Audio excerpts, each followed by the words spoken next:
The relationship between Spike and Twilight has most always been a positive one. Twilight has shown herself to be an effective mentor, friend, and perhaps even the closest thing to a mother that Spike has ever had. Spike has shown himself to be loyal, dutiful, and sometimes even a voice of reason when Twilight starts to go a little overboard. They share a very close bond, but this is actually the first episode that shows that bond being tested. As the episode begins, we see Twilight and Spike are preparing to observe a meteor shower. Spike seems well on top of things, even to the point of Twilight calling him her #1 assistant. And of course, Spike is thoroughly enjoying the praises. That is, until he accidentally burns one of Twilight's books and slips it back in hoping that she won't notice. Spike begins setting up for the meteor shower party, and Rainbow starts wishing that she had an assistant to do whatever she wanted.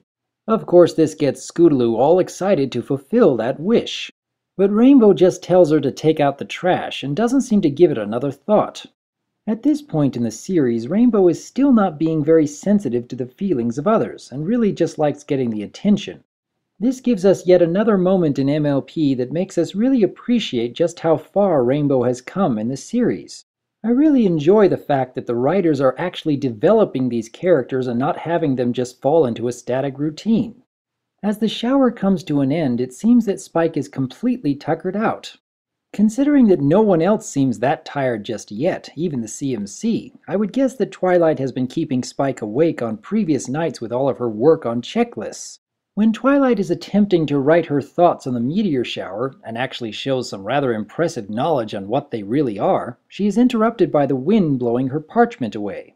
Now Twilight starts saying that Spike is needed for such a task, and I really have to question her judgment here.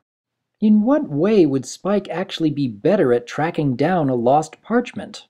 Has Twilight really reached the point where she feels lost without a helper? Fortunately, an owl arrives at her window, returning the parchment in its beak. And Twilight invites him to stay and keep her company through the night.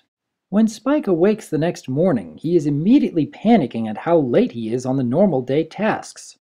He seems rather worried that Twilight will be upset with him, and this is all before he even realizes that a new assistant has arrived.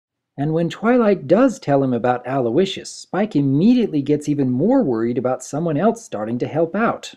This behavior from Spike is actually rather intriguing, as even the mere possibility of being outshined by someone else seems more than he can bear. But we have to remember that Spike has been with Twilight since the day he was hatched. Twilight is the closest thing to family that Spike has ever known. He spends every day assisting her in whatever she might ask of him, even when he doesn't always understand. This is his whole life. And all of a sudden there is another assistant in the library starting to do the same things that he has been doing. All of a sudden Spike is starting to wonder about his purpose. While there may be some who have questioned just how quickly Spike changes his behavior in this episode, I don't find it that out of character, at least not yet. We see Spike going through quite a few escapades around town in order to do some rather simple tasks. And each time he is getting outshined by Owlowiscious. But Spike still intends on doing all of his normal chores, right up until he falls asleep on the stairs. Twilight talks about how despite Spike's gruff behavior, he is still a nice guy, and he will come around. That is until the next morning when Twilight discovers the book that Spike had ruined. Now, this had all happened before Owlowiscious had even shown up, and Spike did attempt to hide his mistake and lie about it to Twilight. But Spike's first reaction to being found out is to blame Owlowiscious for bringing the book to Twilight's attention. This kind of behavior seems rather childish, even for Spike, but that won't be the only childish behavior in this episode. Spike dons an old-timey bad guy disguise, complete with twirling a fake mustache. They even throw in some old-timey villain music to go along with his antics. Now, this might have been rather clever if they had kept it really short and simple.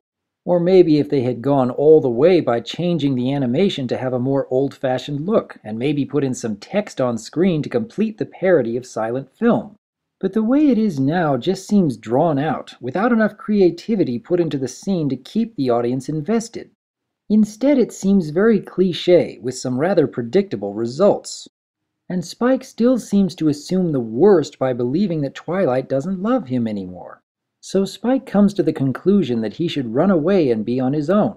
I don't know just how far he had traveled, but given the scenery, it seems to me that he is traveling through the Everfree Forest.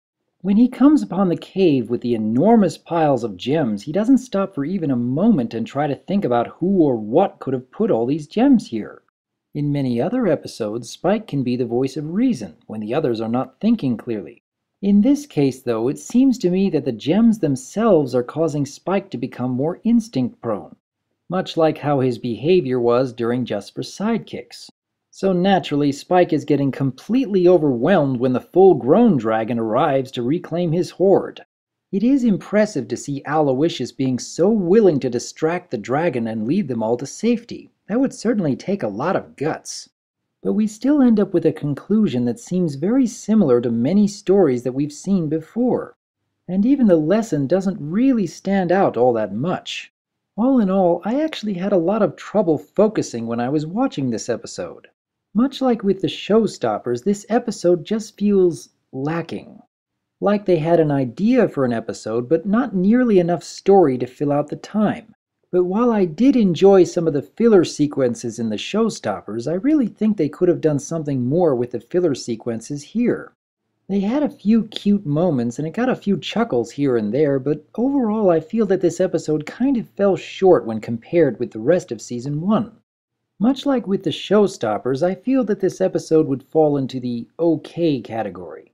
Not bad, but not great either. It's rather unfortunate that both of these episodes were written by Cindy Morrow because I really like her other works. I think she put together some fantastic episodes for Season 2. I do like Kathy Weisluck's performance here, as she is able to pull off Spike's behaviors rather well. There are a few quotable lines here, but not that many. I like how they portray the relationship between Spike and Twilight throughout MLP, and there are even some good moments in this episode too. But the story they portray here still feels very familiar and played out.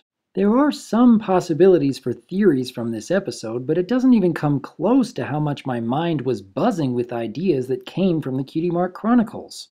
But maybe I'm being too harsh with this episode. Perhaps there is something more here that I'm not seeing. But for me, I don't believe that this episode added that much to Season 1. What do you think? Is there anything about this episode that really stands out for you? Do you think there might have been more potential if we were to tweak a few elements here and there? Or perhaps you have some opinions about this episode that make it truly memorable. I would like to hear your thoughts about Owl's Well That Ends Well, and perhaps we can get some more memorable episodes with Spike in the future. I am Dr. Wolf, and I look forward to hearing from you.